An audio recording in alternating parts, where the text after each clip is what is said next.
Hi everyone, in this video I will teach you how to delete a poll on Facebook Messenger. Don't you worry, this will be quick and easy, so let's go ahead and begin. Okay, so for the first step, we're going to open Messenger and go to a group that has a poll in it. As you can see, I've already created the sample.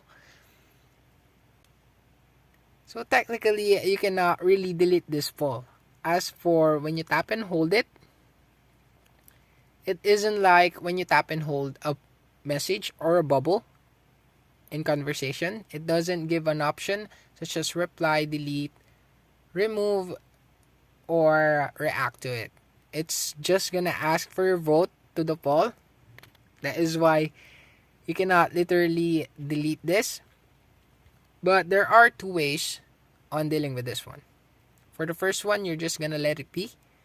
Let the time pass and let the conversation flow so that this poll won't show anymore. But it will show again if someone votes in this poll.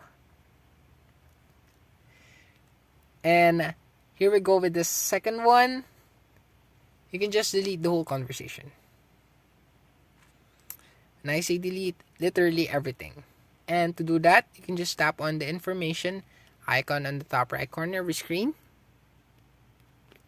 And once you've tapped it, you will be transferred to the screen and you will be seeing a three-dotted icon on the top right corner of your screen. Let's go ahead and tap that again. And once you've tapped it, you will be shown this set of options. As you can see, there is a delete conversation. You can just go ahead and tap that to delete the whole conversation so that you won't see the poll anymore. And there you go. That's it for this video. I hope this video helped. Don't forget to like, comment, and subscribe. Also, ring the notification bell for you to be updated for newly uploaded tutorials. And I'll see you in the next video.